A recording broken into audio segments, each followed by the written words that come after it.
Out and about for Nutrien here to catching up with Greg Fusinato. Firstly, hello mate. Good, how are you, Paul? Very, very well. Whereabouts am I? You're between Bullen and Newham South, so you're on the foothills of the Bawbaws. And it's cold. It's cold today, but it was beautiful yesterday. It is cold and it is wet. We've got some horses out the back and we'll discuss those in a second.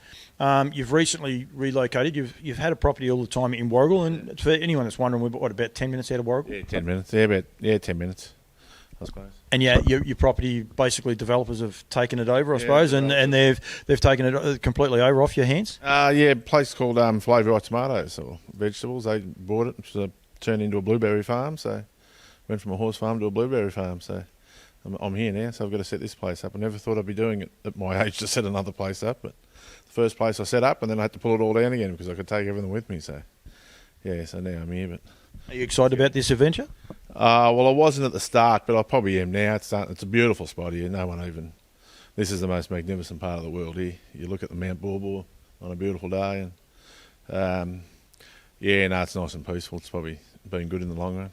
I've been waiting for it. No God's country comment. No, well, yeah, it probably is God's country, but the blokes up New South Wales and Queensland, they just roll it off the tongue. They just think that's the case as it is. Well, the old man's always says the reason you pay so much for land here, it never droughts. And we've probably had one drought in 20 years here. That's why we pay 25 or 30 grand an acre for it, I suppose. And the cheaper the land, the more droughts you have. It is indeed. Horses, do you run some cattle by the looks as well here? It's a bit of everything? Me boy got interested in raising or rearing cattle, bucket feeding cattle during COVID because he wasn't doing much online during his COVID schooling. So I've ended up with about 100 of them here in another place. So, and my horses, yeah. So I cut down a fair bit in horses because moving from here to there, it wasn't set up here, so I sort of got rid of a fair few. So I've only got the 2 brood mares now, which is Cyclone Betty and Rock and Roll Pearl, until a couple of the young ones come online, I suppose. And that's one of the things I want to discuss with you. I mean, my association with you was basically through the Nutrien, and effectively it was through the Winter Woolies was our first, meet up. And, people sometimes see things and they say, oh, why are they for sale and all the rest. They were legitimately for sale, weren't they? Oh, yeah. You just can't afford to have so many horses on adjustment everywhere. And it was probably a good time to have a clean. I've sort of had a lot of horses out of the same family.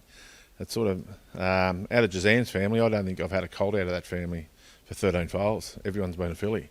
So I've ended up with a heap of fillies. And so it's good that it's all been spread around now in New South Wales and everywhere else. But I've sort of got Cyclone Betty's family. She's finally had a couple of fillies, so that's been really good. So it can be a bit daunting, can't it? You can fall into the love of your breed and you think your breed's going to make it, and before you know it, you're like, hang on, I got myself in a bit of a corner here. Yeah, no, that's exactly what happens, Paul. You've got to be realistic about it, and I prefer someone else to breed with one, and instead of me not breeding with someone, might as well get a foal out of her.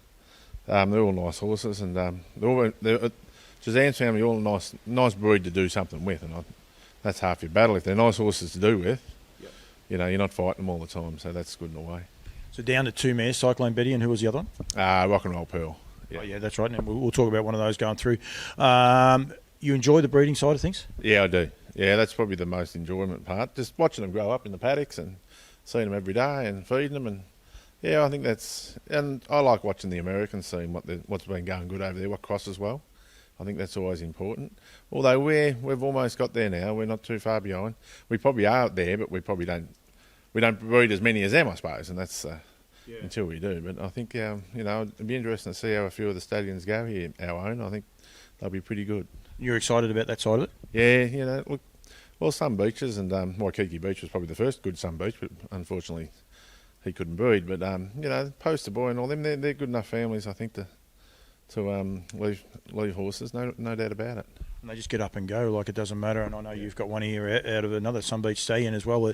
They just seem to get up and go and are suited to Australian racing for some reason. Yeah, I think they've put a bit of speed into a lot of the Betters mares and the Art Major mares. I think the Sun Beach line is definitely the line at the moment. And it's probably handy that it's come along because there's so many Betters mares out there, or Betters line mares. It is indeed, and we don't have to worry too much. We'll look after one of my other sponsors in a minute with the Down by the Seaside. But your ambitions for this property here, are you going to get more mares around you, or would you like to keep it a little bit minimalist now? Probably just try and keep 3 or 4 at the most. I've got to the age now where I probably, I want to get on with my life. Like I've probably never had more than 2 weeks off in my life at any one time. I've had a lot of 1 week holidays and 2 weeks holidays. I went to Italy a few years ago and took 17 days. It's the longest holiday I've ever had. So I sort of want to. My kids now, over 18, so they can look after themselves, driving wise, going to work and that sort of stuff. So yeah, I'll probably do. Yeah.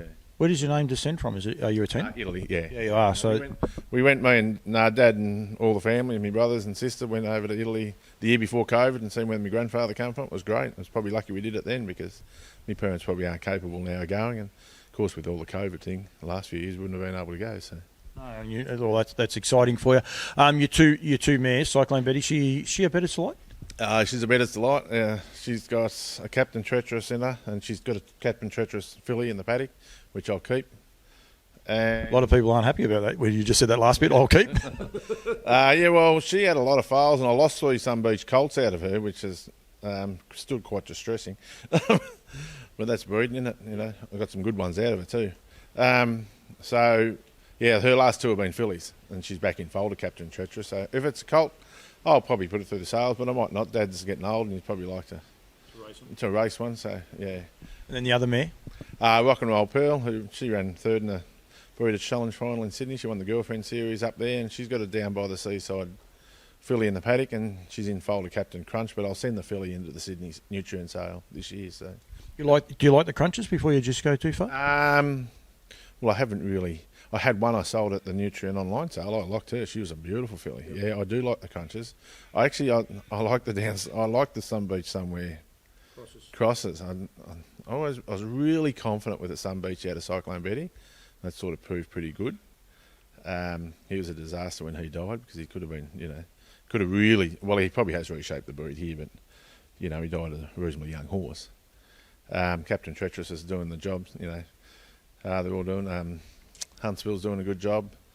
I see Stay Hungry's doing a very good job in the States. So, I think they're crossing well with that. And the Seaside, so there was a small crop the first year. The next year, there's quite a big crop, and you're excited about this filly? One year, I like it. I really like her. Yeah, she's a beautiful moving filly in the paddock there. And yeah, I do like her. Yeah. You gave me a little tease that she'll be going to the Sydney sale for Nutrient. Yeah, she'll go to the Sydney sale for the Nutrient sale. So yeah, it fits in a little bit better with you. Well, it fits in because I was sort of had a holiday planned for 5 or 6 weeks next year, and it was during the Melbourne sale, so I'll send her up there anyway. So I think that's one of the things like it's spoken about the sales and the sales dates, and people say about April.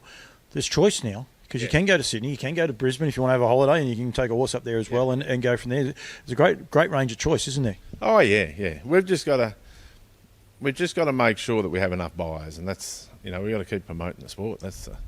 That's the thing, if we end up with more buyers, we'll end up with more money, and then we can, breed more horses, basically. But, you've still got to breed to make money, and that's the unfortunate thing. That's the fortunate thing what we've got to do. Yeah. And it makes it exciting. With Nutrient coming in, as I said, we got to know each other through the online catalogue. With COVID, it was pretty much in the winter woolies and how it all came about. Do you enjoy that side of it? Love it. Well, I just reckon it's a great way of selling horses. You don't have to get them all ready. And look, I sell them on that because I just want someone to have them a breed of mare or someone, it's very hard to sell horses. You've got to get them ready. People aren't going to drive 500 k's to look at a horse, but, if you're buying a brood mare, or the filly I sold this year, it was faultless. She's a beautiful filly.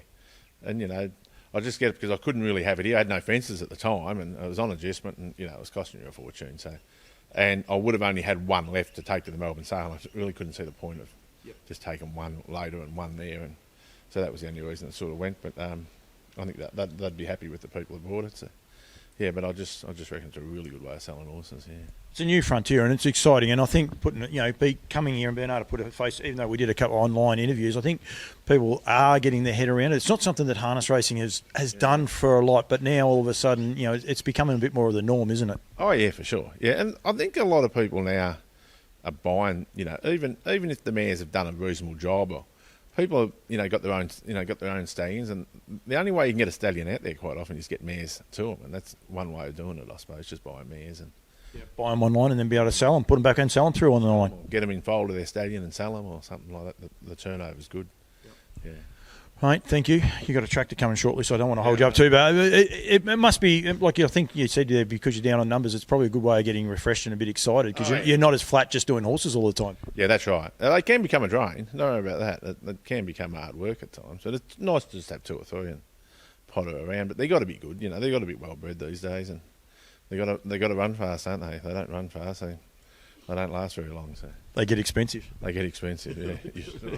Greg, thank you very much. Don't forget the online sale, not the online sale, the sales. All the sales open today for Nutrien. Go to nutrien.com.au. Sorry, nutrienequine.com.au, or contact Em and Mark Barton to enter your yearlings. You've got a full month to do it, but that's for the Melbourne, the Sydney, and Queensland. First foray into Queensland. You might have been tempted to get up there for the warm weather, were you? Well, yeah, probably was. Someone said you should send it up there, but no, it'll be right. I'll go to Sydney. Go to Sydney. Keep up to date. Thank you very much. The Nutrien and Barrastock, the major feed suppliers as well, for making these interviews possible. And a little teaser, stay tuned for tomorrow. There's a couple more exciting announcements that come out for Nutrien. So keep up to date. But Greg Fusinato, thank you very much. And thanks for doing everything on the online sales too, mate. I really enjoy it. Yep, thanks, Paul. Thanks, Nutrien.